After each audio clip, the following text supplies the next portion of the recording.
اعوذ باللہ من الشیطان الرجیم، بسم اللہ الرحمن الرحیم۔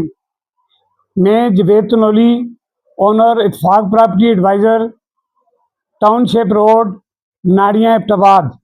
آج میں آپ سے پراپرٹی کے حوالے سے بات کروں گا، اور میری آج کی یہ ویڈیو جناب ڈی سی ایبٹ آباد کے نام ہے۔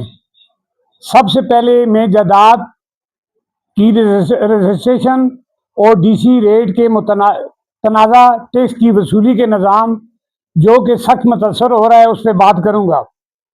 ایبٹ آباد میں جائیداد کی خرید و فروخت اور ڈی سی ریٹ جو کہ انتہائی سنگین مسئلہ ہے، جناب ڈی سی ایبٹ آباد سے اپیل ہے کہ ڈی سی ریٹ کی درستی کے لیے ایک اعلیٰ سطح کی کمیٹی مقرر کی جائے، جس میں پراپرٹی ڈیلرز کو بطور ممبر رکھا جائے، کیونکہ ایبٹ آباد میں جو پراپرٹی ڈیلر ہیں جن کے پاس لائسنس ہوتے ہیں، جو کافی عرصے سے پراپرٹی کی خرید و فروخت کر رہے ہوتے ہیں، ان کو ساری جگہوں کے ریٹ کا پتہ ہوتا ہے کہ یہاں پر ریٹ کیا ہے۔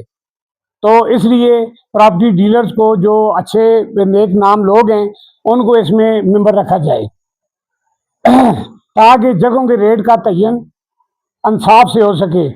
پورے ایبٹ آباد میں پراپرٹی کا نظام درم برم ہو گیا ہے، جس سے عوام اور گورنمنٹ کے پی کے کو سخت نقصان کا سامنا ہے۔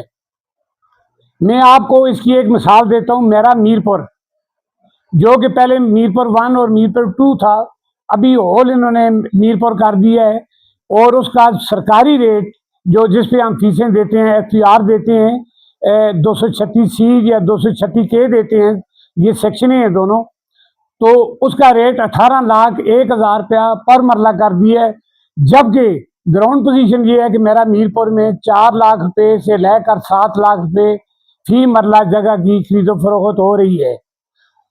ایک آپ جناب علی آپ یہ سوچیں کہ ایک بندہ 4 لاکھ مرلے کا غریب آدمی پلاٹ لیتا ہے، اس کا 20 لاکھ روپیہ بنتا ہے، 5 مرلے کا پلاٹ لیتا ہے، اور 4 لاکھ مرلہ 20 لاکھ، ابھی وہ 18 لاکھ مرلے کے حساب سے ٹیکس کیسے ادا کرے گا، اور یہ کیسے ممکن ہے؟ میری محکمہ مال کے اعلیٰ افسران سے گزارش ہے کہ اس پہ سو موٹو ایکشن لیں اور اس مسئلے کا حل تلاش کریں۔ اس طرح باقی جگہوں کے ریٹ میں بھی ریٹ کی اسیسمنٹ میں کافی فرق ہے، ان کو بھی درست کیا جائے۔ اور آج کل لوگ سٹامپ پیپر پہ کاروبار کر رہے ہیں، مکان بیچ رہے ہیں، پلاٹ بیچ رہے ہیں، سٹامپ پہ بیچ رہے ہیں، جو کہ غیر قانونی کام ہے۔ سٹامپ کی کوئی ویلیو نہیں ہوتی ہے، لہذا ڈی سی صاحب آپ برائے کرم مہربانی فرما کر ایک اعلیٰ سطح کی ایک کمیٹی بنائیں، جس میں پراپرٹی ڈیلرز کو بیچ میں ممبر رکھیں اور جگہوں کے ریٹ کا تعین درست کریں، جہاں پہ آخری انتقال جس جگہ کا جتنا ہوا ہے اس کا وہ ریٹ مقرر کریں۔